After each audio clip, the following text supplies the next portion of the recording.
basketball. Let's focus on the NBA. You see that they had there was a four-team trade with James Harden and going to the Nets, the Brooklyn Nets. So they develop a super team now. So you had some important pieces go other places like Karis LeVert went to the Pacers. You have Victor Oladipo ended up with the Rockets. And to be honest with you, I don't know if that's going to be his final landing spot. There's talk that he really want to play for Miami, so he still may end up getting traded. Excuse me again. And then you have Jared Allen going to the Cavs. They got quite a few big men now, so they probably not done trading. I don't like the fact that the Nets lost some key pieces like Jared Allen, Karis LeVert. Some key role players, guys that logged some key minutes and supporting cast right now that really seem really top heavy. Um, but what I would say is like I wouldn't be surprised to see Kyrie Irving move to the two, play the two predominantly, and James Harden run the point. And I know most people are assuming that Kyrie Irving's shot attempts are going to be less than James Harden. I wouldn't be surprised, man, when they're all three on the court that actually James Harden takes the least amount of shots and he plays more of a point guard role, kind of similar to what he used to do at OKC with Russell Westbrook. I know that for years all we've seen is James Harden is dribble, dribble, dribble, dribble, dribble, dribble. But in some ways, he kind of had to do that in Houston. And they kind of built the offense around, his ability to ISO.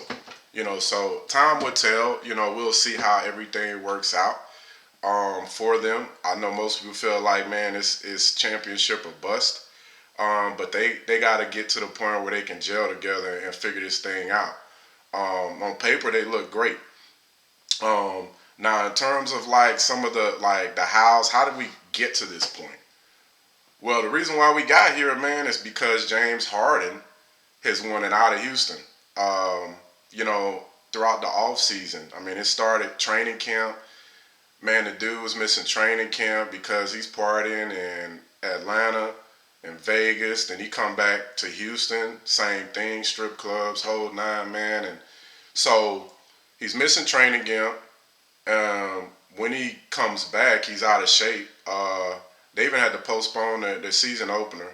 And then you have, him talking about the team is trash, they're not good enough, and the media interviews, all these types of things where he's just throwing shade and on even on other teammates. And the thing about it is, man, is your actions don't just impact you; they impact other people. And for my money, man, like he's what he was doing was definitely impacting the Rockets.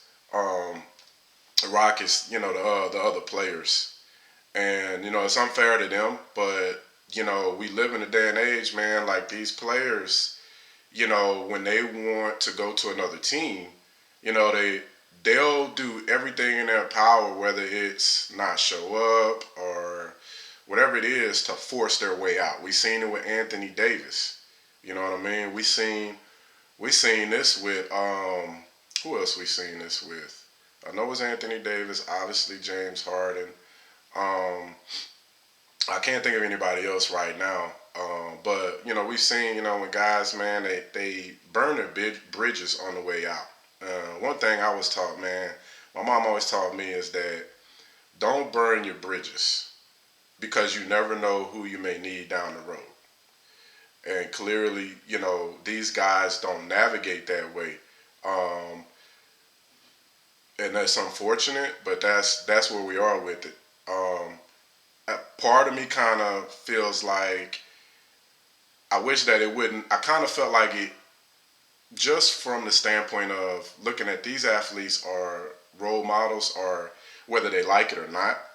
A lot of these kids look up to these guys, man, and I think it's setting a bad example and precedent for when things don't go your way or when you want to get your way, how you go about doing so, and then you'll throw a fit if you don't get it.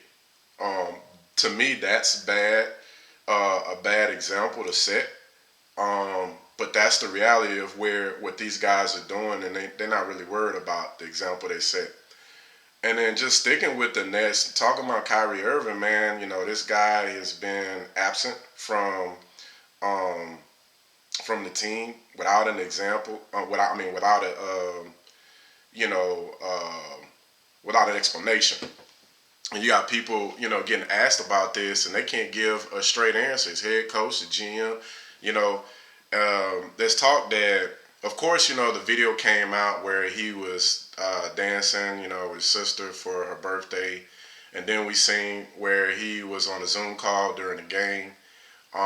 There's rumors that part of the reason why he's withheld his services and just left out of frustration to what happened at the Capitol, the riots and stuff that happened.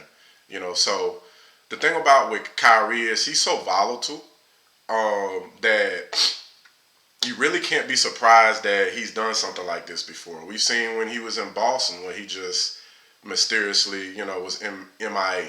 We've seen when he was, I can't remember if it was before he got traded from Cleveland or right afterwards.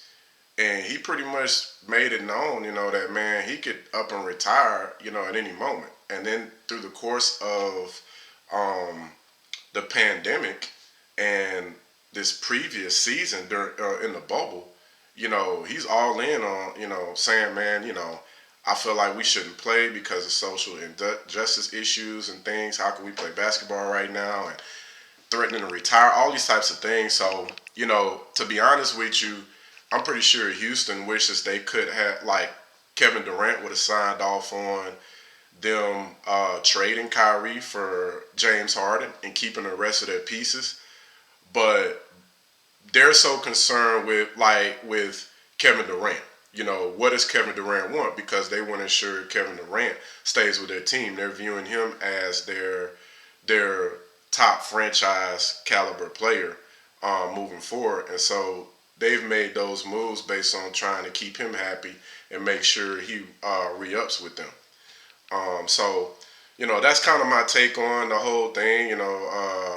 I kind of feel like they would have been better off if they could just have been able to trade Kyrie for James Harden. But we'll see how it plays out. You know what I'm saying? So there's been some other interesting things that's been going on